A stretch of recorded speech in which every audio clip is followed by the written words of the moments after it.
Salam Rasul Paulus II dari Indonesia. Sekaligus salam anak manusia dari ujung timur dunia, Papua Sorong, Indonesia. Sekarang ada berita yang sangat menakjubkan. Dan saya tertarik dengan berita ini. Ada di YouTube, saya mau bacakan. Tuhan mengajar melalui corona. Vatikan sepi, Yerusalem sunyi, tembok ratapan Israel dipagari, Paskah tak pasti, Ka'bah ditutup, salat Jumat dirumahkan, umroh batal, salat tarawih Ramadan mungkin juga bakal sepi. Corona datang seolah-olah membawa pesan bahwa ritual itu rapuh, bahwa huru-hara atas nama Tuhan itu semu, bahwa simbol dan upacara itu banyak yang hanya menjadi topeng dan komoditi dagangan saja. Ketika corona datang, engkau dipaksa mencari Tuhan. Bukan di Basilikia Santo Petrus, bukan di Ka'bah, bukan di dalam gereja, bukan di dalam masjid, bukan di mimbar khotbah, bukan di majelis taklim, bukan dalam misa minggu, bukan dalam sholat Jumat, melainkan pada kesendirianmu, pada mulutmu yang terkunci, pada hakikat yang senyap, pada keheningan yang bermakna. Sebuah berita yang sangat bagus. Ingin mendapat jawaban. Siapakah bisa menjawab ini? Rasul Paulus II. Anak manusia dari ujung timur dunia Indonesia. Mari saudara terima jawabannya. Saya mau membaca dari Alkitab murni. Di dalam Mazmur 91. Firman ini berbunyi demikian. Bahwa barang siapa yang duduk dalam perlindungan Allah Ta'ala, yaitu akan bermalam di bawah naung yang maha kuasa. Ayat 2. Bahwa sembahku kepada Tuhan, engkaulah perlindunganku, dan kubuku, dan Allahku, yang aku harap padanya. Ayat 3, sesungguhnya ia pun akan melepaskan dikau daripada jerat orang pemburu, dan daripada bela sampar yang amat membinasakan, virus corona. Ayat 4, maka ia pun akan menudungi engkau dengan sayapnya, dan di bawah kepaknya engkau akan berlindung, maka kebenarannya itu bagimu akan perisai dan selukung.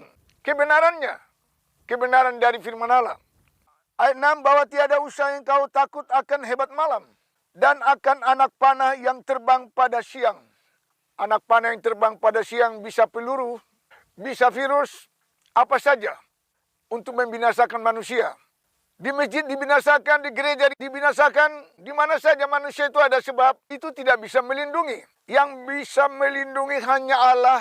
Bagaimana cara Allah melindungi? Ada spesial caranya. Kalian akan punya itu dan virus corona tidak akan masuk. Bukan menengking dalam nama Tuhan Yesus Kristus, bukan. Mari saya baca dulu.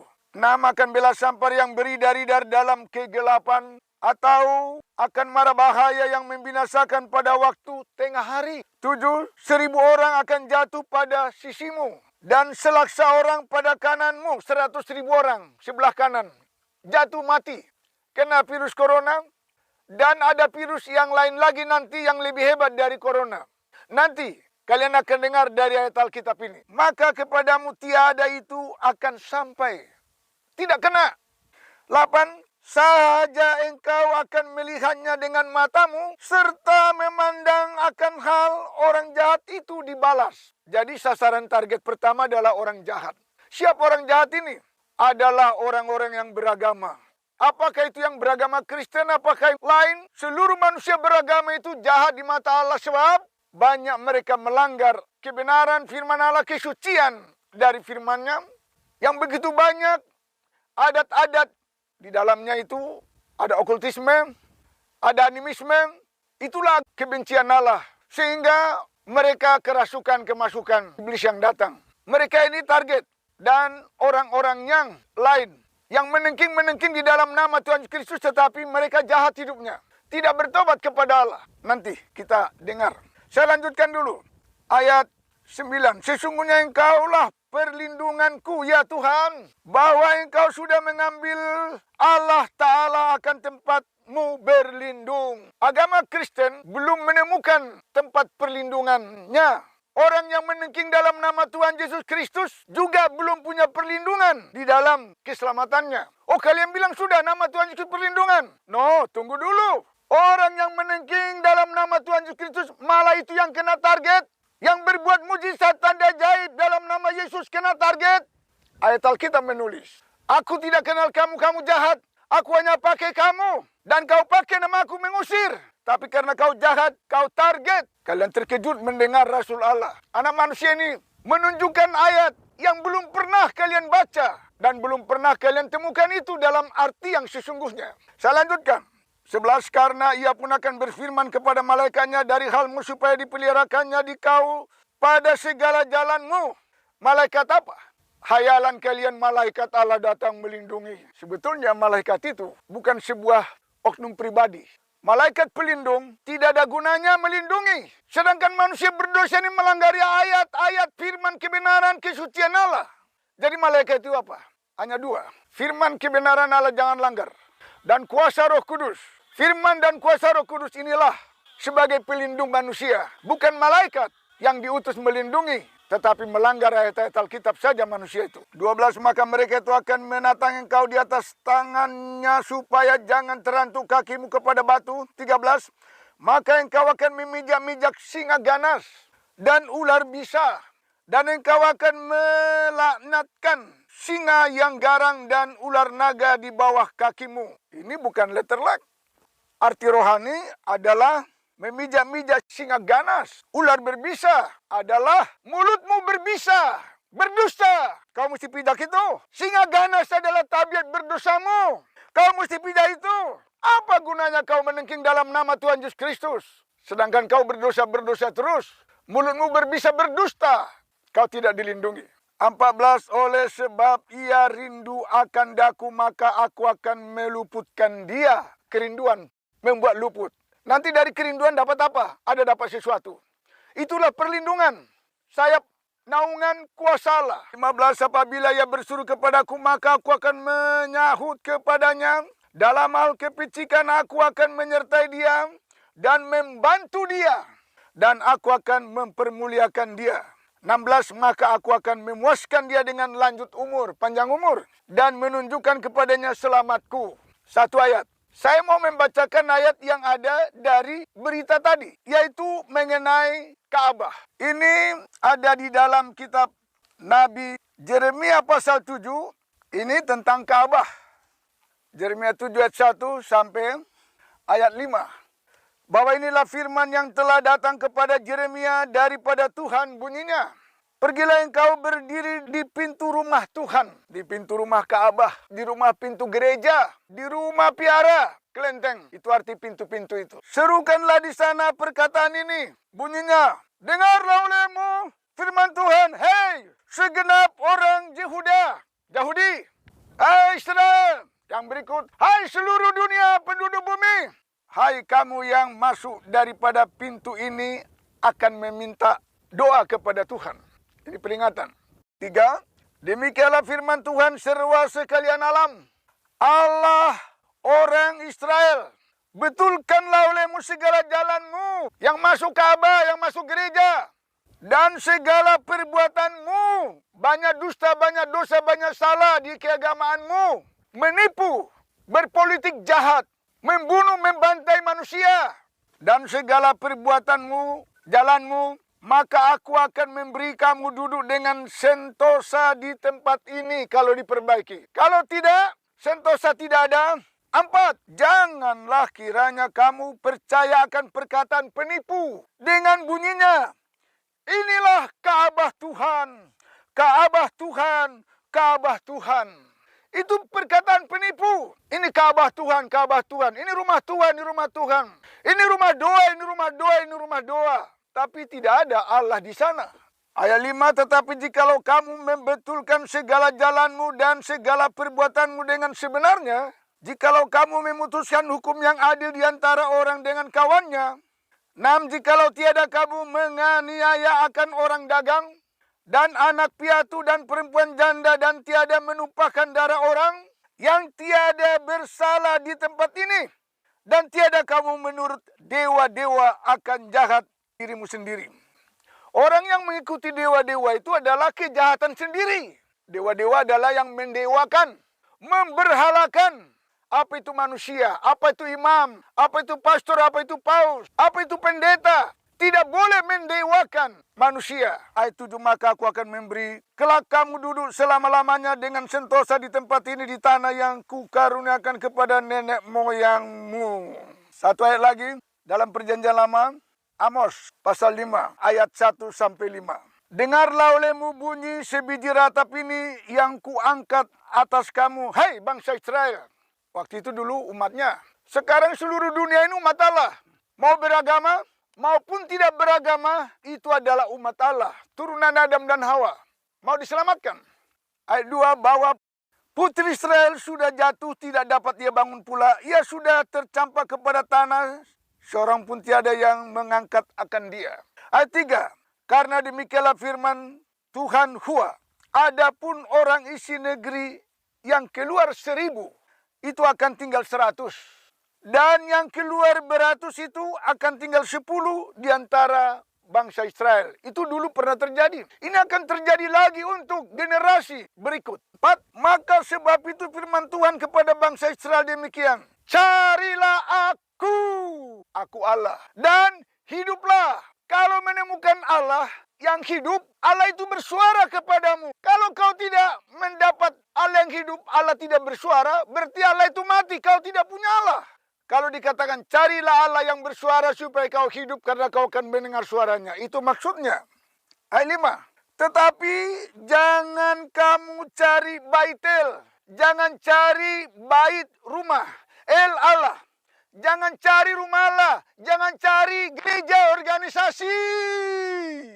Ribuan organisasi gereja sedunia. Di dalamnya itu tidak ada Allah yang bersuara. Tidak ada Allah yang hidup. Suara pendeta, suara domine, pastor, suara manusia yang tidak memberi keselamatan kepada manusia. Di manakah suara Allah itu? Saudara akan segera mendapat jawabannya. Tetapi jangan kamu cari Baitel dan jangan pergi ke Gilgal dan jangan berangkat ke Berseba, karena sesungguhnya orang Gilgal akan dipindahkan dengan tertawan dan Baitel akan ditiadakan. Rumah Allah akan dihancur semua. Ka'bah akan dihancur. Siapa yang menghancur? Antikris. Sebentar lagi, tahun-tahun ke depan, orang tidak boleh lagi ke gereja, ke masjid, ke vihara, ke kelenteng. Tangkap, siksa, kecuali dia mau menyembah. Antikris, manusia setan yang berkuasa sebentar di kota Yerusalem. Dia tidak lama lagi akan duduk di sana. Dan kalian semua penduduk bumi adalah target untuk sasarannya yang lebih mengerikan dari virus corona ini. Nanti saya baca ayat. Jawabannya ada dalam Alkitab. Melalui Rasul Paulus II dari Indonesia ini. Dan melalui anak manusia dari ujung timur dunia. Dari Papua Sorong. Kalian akan mendengar jawabannya. Ayat 6. Carilah Tuhan dan hiduplah. Asal jangan ia mendatangi bangsa Yusuf seperti api yang makan habis. Sehingga seorang pun tiada yang memadamkan dia di Baitel. Mengapa Allah marah? Di dalam rumah Allah. Di dalam Ka'bah. Sebab sudah memberhalakan manusia di dalamnya. Mana jawaban untuk kami? Anda tentu menunggu. Jawabannya adalah Wahyu 9. Pemberitahuan dulu ini. Ayat 4, ayat 5, dan ayat 6. Firman ini berbunyi demikian. Maka dikatakan kepadanya, siapanya ini? Pasukan pembantai. Pasukan penyebar virus corona. Bahwa tidak boleh ia merusak rumput yang di bumi atau barang tumbuh-tumbuhan atau barang pohon kayu, melainkan hanya manusia yang tiada bermeterai Allah di dahinya. Siapa yang mau ditarget? Virus corona? Orang percaya Tuhan Yesus Kristus yang menengking, ditarget. Kena, walaupun dia menengking. Alkitab membuka itu. Jangan kalian bangga sombong dengan nama itu. Betul nama itu berkuasa, tetapi dia tidak menjadi berkuasa kepadamu karena dosamu, kejahatanmu, penipuanmu, kelicikanmu di hadapan Allah terhadap sesama. Kau orang tidak bertobat selalu memakai nama Tuhan Yesus Kristus. Dan kau banyak melanggar ayat-ayat Alkitab. Lihat ayat 5. Maka dipesankan kepada supaya jangan membunuh mereka itu. Hanya menyiksa 5 bulan lamanya. Adapun siksanya itu seperti siksa tak kala orang disengat kala jengking. Virus ini lebih dasar lagi dari virus corona. Yang nanti berikut virus kemudian. Ketiga, keempat, yang terakhir adalah virus ini. Nanti akan datang. Lihat ayat 6. Pada masa itu kelak orang akan mencari mati tetapi tidak dapat. Maka suka mereka itu akan mati, tetapi mati itu lari daripada mereka itu. Kenapa lari mati? Bunuh diri pun tidak mati. Karena Allah sudah angkat kematian untuk dialami manusia, sebab manusia tidak punya meterai Allah di dahinya. Dahi adalah pikiran. Tangan adalah perbuatan. Pikiran dan perbuatan mereka tidak melakukan kebenaran dari firman Allah. Kalian berkata, oh kalau kita percaya Tuhan Yesus dijamin selamat. Kau berdusta, kau sesat. Orang percaya Tuhan Yesus tidak dijamin selamat. Kenapa? Belum ada jaminan selamat untuk orang yang percaya kepada Tuhan Yesus yang memakai-makai nama Tuhan Yesus Kristus. Ada ayatnya para rasul? Ada. Kami belum pernah baca, memang. Pendeta tidak pernah tahu itu. Aliran Pentakosta tidak tahu itu. Mau tahu ayatnya? Mudah. Efesus 1.